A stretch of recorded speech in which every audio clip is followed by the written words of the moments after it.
కొంచెం చచ్చిపోండి మావయ్య గారు. చచ్చిపోనా? ఇప్పుడే చచ్చిపోండి. చచ్చిపోనన్నా. మీకు తెలియకుండానే మీ ప్రాణం పోయేలా చేస్తామండి.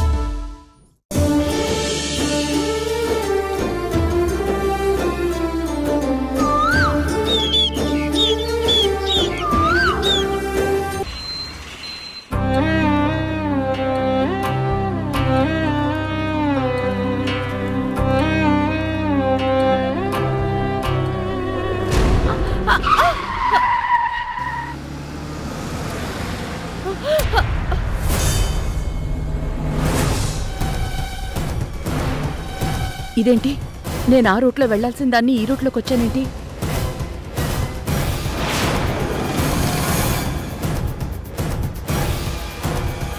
Savera guest house.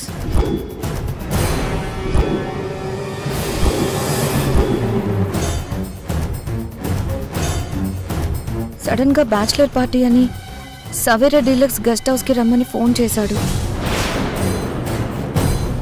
పార్టీ మధ్యలో నన్ను రూమ్కి తీసుకెళ్ళి బలవంతంగా బలాత్కారం చేశారు.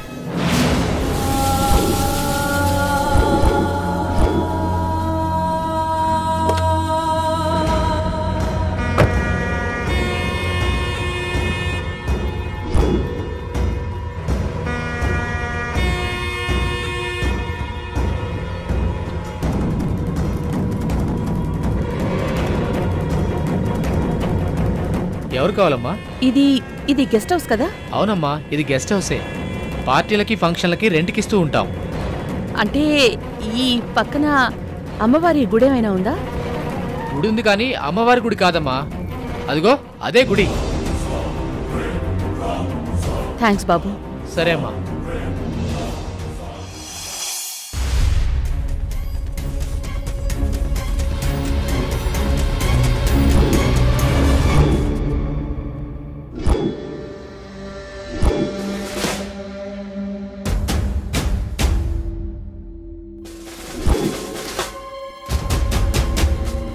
గెస్ట్ హౌస్ పక్కనున్న అమ్మవారి గుళ్ళో ఉన్న తాళి నా మెడలో కట్టే నువ్వు నా భార్యవని నన్ను ఇష్టం వచ్చినట్టు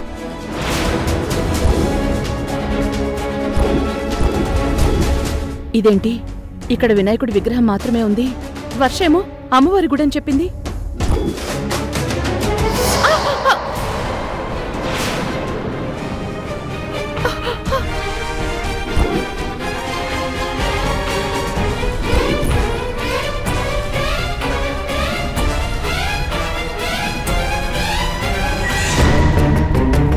దేవుడా, ఏంటిది?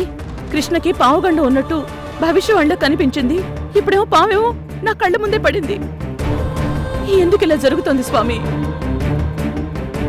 హర హర మహాదేవ, శంభో శంకర. స్వామి, స్వామి, మీరు మళ్ళీ ఎందుకు కనిపించారు? నువ్వు వస్తావని తెలుసు. ఇది విధి వ్రాత. ఏంటి స్వామి మీరు చెప్పేది? మీరు చెప్పింది నాకేం అర్థం కావట్లేదు. నువ్వెందుకొచ్చావో నాకు అర్థమైంది. నీ వ్యధ, నీ కథంతా నాకు తెలుసు రాణమ్మా. స్వామి, ఈ తల్లి బాధంతా మీకు తెలుసు, కానీ పరిష్కారం అర్థం కావడం లేదు స్వామి.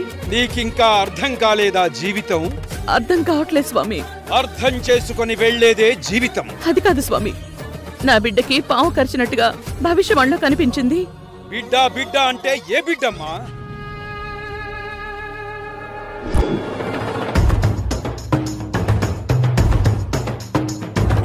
చిన్న బిడ్డ, పెద్ద బిడ్డ.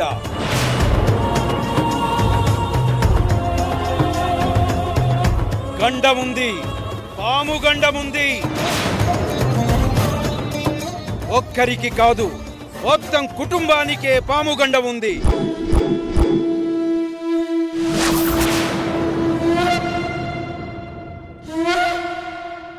జాగ్రత్త పడకపోతే అంతా నాశనమే.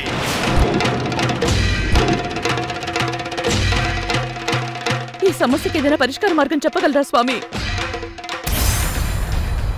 స్వామి, స్వామి, స్వామి! అయ్యో, స్వామి నాకేదో చెప్పడానికి వచ్చారు. ఇలాంటి గడ్డు పరిస్థితుల్లో నన్ను వదిలేసావేంటి స్వామి? ఒకవైపు ప్రియని పెళ్లి చేసుకుంటానని వర్షని పెళ్లి చేసుకుని వచ్చాడు. మరోవైపు స్వామీజీ భవిష్యత్తు గురించి ఏవో హెచ్చరికలు చేస్తున్నారు. మధ్యలో ఈ పావు గండం. అసలేం జరుగుతోందో నాకేం అర్థం కావట్లేదు. నాకేదో ఒక పరిష్కారం చూపించు స్వామి, చూపించు.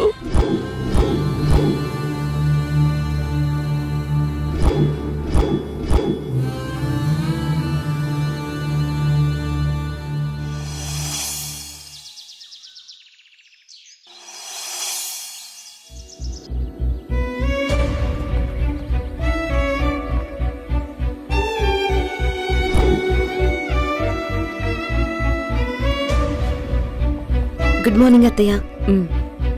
కాఫీ తీసుకోండి. వర్ష, ఏంటత్తయ్య? కృష్ణ నీకు తాళి కట్టింది అమ్మవారి సమక్షంలోనా?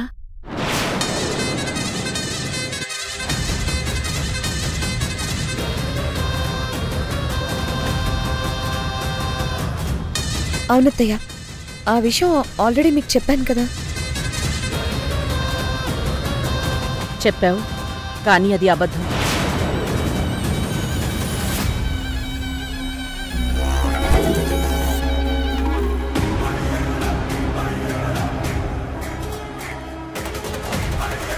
మళ్ళీ అడుగుతున్నాను, కృష్ణ నీ మెళ్ళో తాళి ఎక్కడ కట్టాడు? కరెక్ట్గా చెప్పు. అమ్మవారి విగ్రహం దగ్గర తాళి తీసుకొచ్చి కట్టాడు. ఇందులో అబద్ధమే ఉంది అత్తయ్య. వర్ష, అక్కడ అమ్మవారి విగ్రహం లేదు, వినాయకుడి విగ్రహం ఉంది.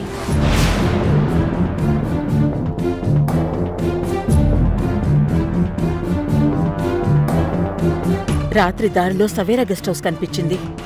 అనుకోకుండా లోపలికెళ్ళాను. నువ్వు చెప్పినట్టు అక్కడ అమ్మవారి విగ్రహమే లేదు.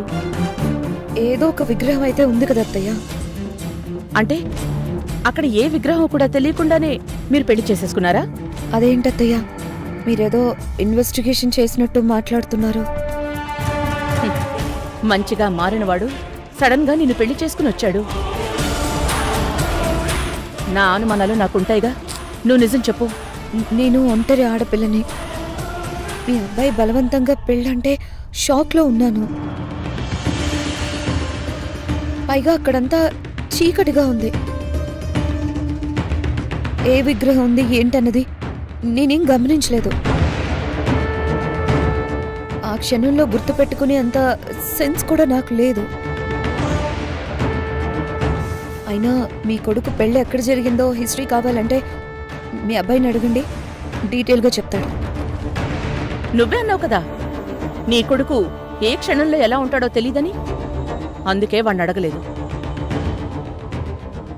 కానీ ఎందుకు వాడింత సడన్ గా పెళ్లి చేసుకున్నాడో ఆ నిజం చెప్పే వరకు ఎదురుచూస్తాను.